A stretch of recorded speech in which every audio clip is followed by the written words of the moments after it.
le glissement de calendrier au cœur des préoccupations dans les différentes formations politiques. Est-ce que, quand on écoute les uns et les autres autour de ces différents sujets-là, est-ce que vous pensez que ce glissement, ça va être une pilule difficile à avaler?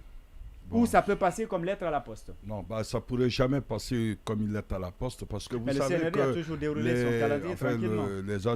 Vous savez, actuellement, le CNRD va dans tous les sens, quoi, comme des feuilles traînées par le vent. Bien. C'est qu'en fait, quand ils vont essayer, quand le temps va arriver, le CNRD se rendra compte que les choses sont un peu plus compliquées. Ils ont quand même une certaine tendance à montrer sur l'imaginaire ou sur ce qui est visible qu'ils maîtrisent la situation. Mais quand même, c'est une fausse apparence. Je pense que parce qu'il y aura glissement, ça il faut le rappeler. Il y aura glissement. Forcément, il y aura glissement. Et à partir de là, la pression sociale, mais c'est pas... passera pas une seule nuit.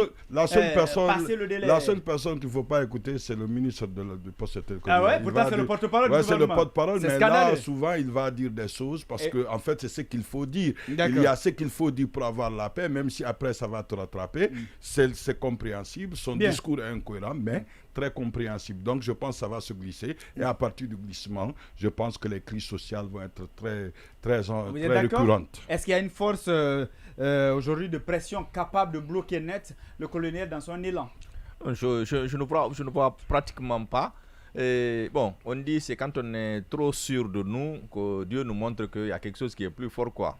C'est quand on pense que le risque n'existe pas, c'est en ce moment que le risque est plus élevé.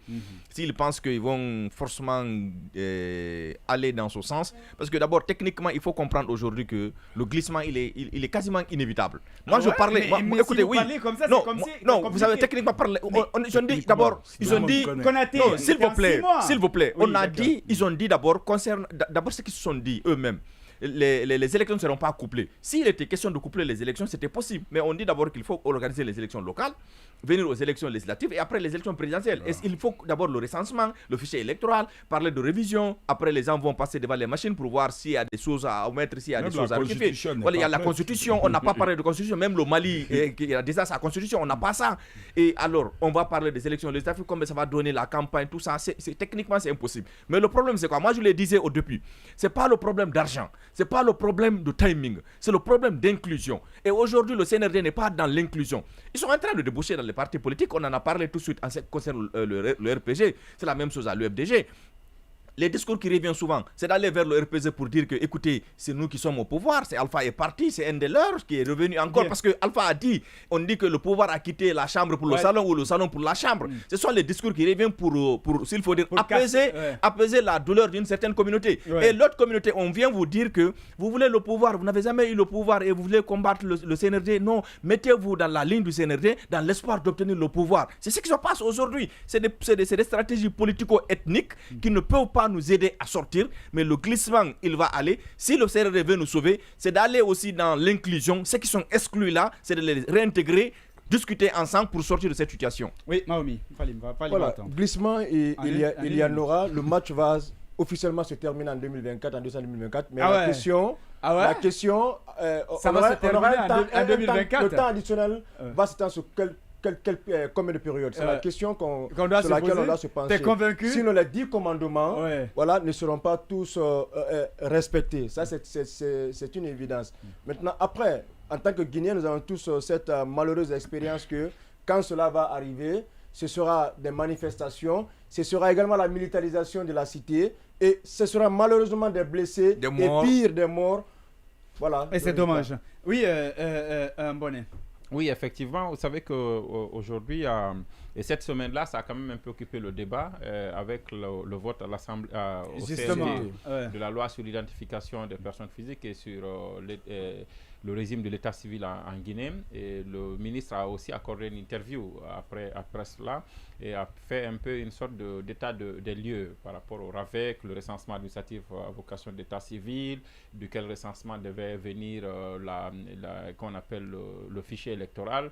Mais aussi, il a parlé de l'OG, de l'organe de gestion des élections. Il a réitéré que c'est le ministère de l'administration territoriale qui le ferait. Et là, c'est le scandale. Je dis réitéré parce qu'en réalité, réalité, ce n'est pas la première fois que l'avis est donné. Et même au niveau du dialogue, il avait été recommandé la mise en place d'une délégation spéciale, d'une délégation chargée des élections et d'un observatoire qui va être, lui, inclusif, au sein duquel il y a les partis politiques et tout le monde, la société civile et tout ça.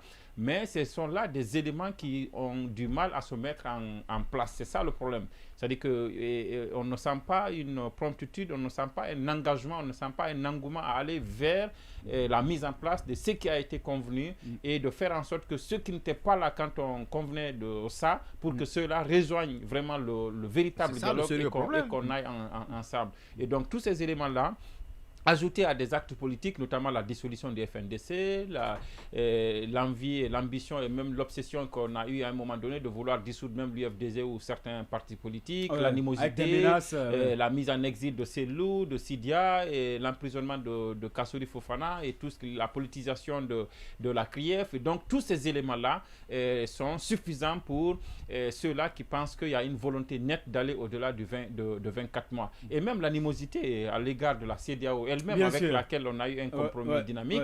Aujourd'hui, on est en train d'aller vers non seulement ce glissement, mais il le disait tout à l'heure, il y a une crispation qui va arriver. Et cette crispation-là, malheureusement, le CNRD aura réussi à mettre tout le monde contre lui. Parce déjà, que il a créé même la CEDEAO qu'on a accusé à un moment donné d'être un peu complice du CNRD, d'être un peu douce et tout ça. Même cette CEDEAO, aujourd'hui, se trouve en quelque sorte dribblée. Et donc, je pense qu'elle attend, elle aussi, peut-être le clash pour intervenir. Valia, en une minute. En une minute, il faut dire qu'il faut s'attendre à deux scénarios. C'est-à-dire que le premier... le CNRD a présenté 10 étapes, mais s'il veut respecter au pied de la lettre les 24 mois, alors qu'il n'y a pas de moyens suffisants pour pouvoir exécuter les 10 étapes, c'est de laisser ceux qui ne sont pas exécutables et aujourd'hui qui sont décriés, qui ne font pas unanimité, et d'aller rapidement au niveau sur l'organisation des élections. Et à ce niveau, c'est vrai que on a parlé de la séparation des trois organisations, mais avec les moyens. Si le CNRD voudra respecter le délai, il y a une contrainte. Cette contrainte va se poser, qu'on puisse vraiment coupler les trois élections, que ça devienne une élection nationale. L'élection générale. Voilà, élection générale. Et comme ça, si le CNRD veut respecter les 24 mois. Maintenant, le second scénario, c'est que ça, c'est purement politique. Le CNRD, parce que puisqu'il n'y a plus de rapport de force, les voix discordantes n'existent plus, le CNRD peut continuer à dérouler peut-être son agenda en 2024 et organiser, ouvrir, si vous voulez, un autre cadre de dialogue. Parce qu'il est convaincu aller sur la base d'un autre cadre, d'un autre compromis, d'un autre accord qu'il pourrait peut-être dérouler avec ceux qui n'étaient pas là. Et là, ça viendra avec donc, avoir beaucoup les bonus de conséquences. Avant les vrais débats. Avant les vrais débats.